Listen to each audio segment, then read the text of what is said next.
Weet ek at ek hek, vinga mei the o, netter allar níu, geiri undaður, og gefin óðni, sjálfum og þeim meir, manni veit, hvers hann af rótum renn. Við hleyfi söldu, ne hornigi, nysta ek nýður. Nam ek upprunnar, öpandi nam,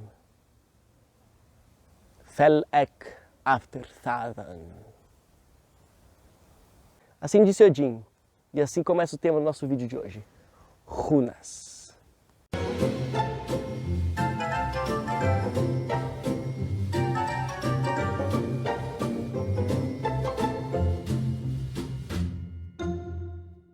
Olá!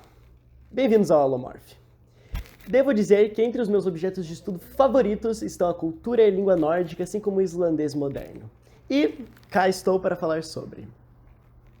Isto que eu acabei de declamar é um poema chamado Havamal, em nórdico antigo, onde Odin nos narra como ele conseguiu as runas. Ora, obviamente não foi assim que as runas foram criadas, isso é uma história mitológica. Nós sabemos que o alfabeto rúnico veio de algum alfabeto grego. Basta comparar a semelhança das letras. E mais do que isso, elas eram usadas como magia para adivinhação e para ser usadas para prever o futuro. Não, na verdade não. Isso, na verdade, é uma coisa que começou há pouco tempo e as pessoas se basearam no nome das runas. Não faz sentido nenhum. As runas eram só um alfabeto. E sim, elas tinham nomes. E os nomes delas são os seguintes. Foram tirados de poemas noruegueses e um poema em inglês. O alfabeto rúnico, na verdade, não é um só. Existiram vários alfabetos rúnicos pela história.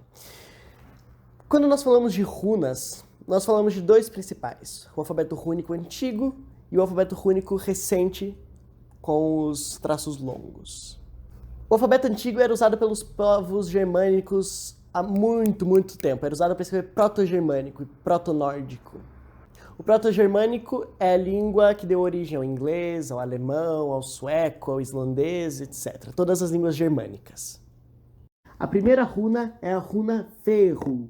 O nome significa riquezas ou gado. Inclusive é daí que vem a palavra em inglês fee. A próxima runa é a runa Urus. O nome dela é um pouco incerto. Pode significar o nome de um tipo de um mamífero grande que morava na Europa, como um búfalo, mas também pode querer dizer um ferro ruim. É difícil saber. Próxima runa é a runa Thurisaz, que significa gigante. Essa aqui é a runa Ansus. Seu nome significa Deus.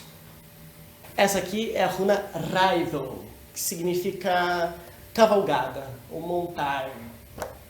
Essa runa pequenininha aqui é a runa Kauna, que significa ou bolha de pele assim, ou tocha, segundo o poema em inglês antigo. Próxima runa é a runa Gevo, que significa presente. A próxima runa é a runa Unio, que significa felicidade.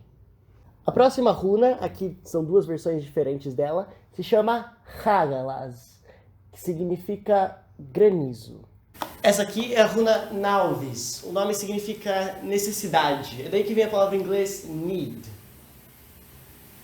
Essa aqui é a runa Isaz, que significa gelo. Daí que vem em inglês ice. Essa aqui é a runa Yera. O nome dela deu origem à palavra em inglês ear, mas ela era usada para falar especificamente sobre um ano de colheita. A próxima runa se chama Perdo. E nós não sabemos direito o que significa o nome dela, na verdade, mas talvez tenha algo a ver com pereiras. Essa próxima runa é a runa Eiraz. Significa teixo, o nome dela, mas nós não sabemos direito para que ela servia. Provavelmente era para o som A. Essa é a runa Algis, que significa alce. Ela representa esse som Z, que só ocorria no final das palavras. Essa aqui são duas formas da runa Soilo, que significa sol. Essa aqui é a runa Tiwas, O nome dela é o nome do deus Tyr, da mitologia germânica.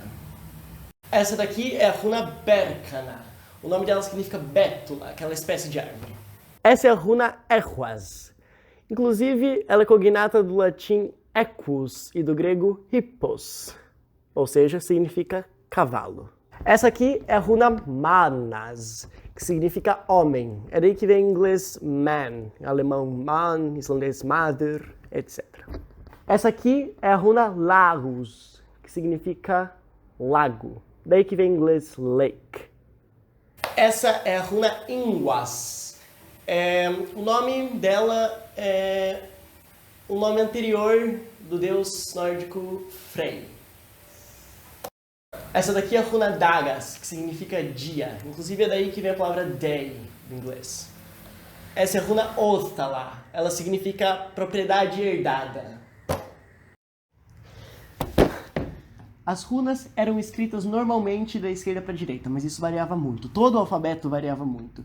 E note como às vezes elas são fundidas umas nas outras. Aqui está escrito Ek Erilaz, eu Erilaz. A gente não sabe direito o que isso significa. E aqui é GHH. A gente também não sabe o que isso significa direito. Provavelmente algum grito de batalha ou alguma coisa assim. E aqui nós temos escrito Wodanaz, que é o nome que deu origem ao nome Odin. É o equivalente proto-germânico ao Odin. E esse é o alfabeto recente. Os nomes significam as mesmas coisas que no anterior. Fe, Ur, Thurs, Hos, Reid, Kaun, Hagal, Nauthr, Is, Or, Sol, Tyr, Bjarkan, Madr, Logr e Ur. A runa Ur é interessante porque ela vem da runa Algis. Ela serve para o final. Mas ela tem o nome da runa Ehwaz. E nós não sabemos por que isso aconteceu. Assim, conforme a língua mudou, Wodanaz virou Odin. Um fato interessante é que as Eddas e outras inscrições nórdicas a respeito de mitos, etc., foram escritas no alfabeto latino depois da Era Viking. Na Era Viking nós temos apenas pedras rúnicas escritos Olafr morreu aqui lutando e etc, etc, etc. Então, fato rápido. Um fato rápido. Existia também o alfabeto com os traços curtos, que é esse aqui, o alfabeto das runas medievais, que depois, enfim, isso dá outro vídeo, e das runas anglo-saxônicas, usadas para escrever inglês antigo. Só por curiosidade, muitas runas foram encontradas até na Grécia, pichadas por vikings. Falando em pichação, muitas pichações e grafites foram baseadas em runas, inclusive. E agora, se você se penduraria para receber as runas, se inscreve no canal, compartilha esse vídeo, curte, comenta qualquer dúvida, segue nas redes sociais e salve!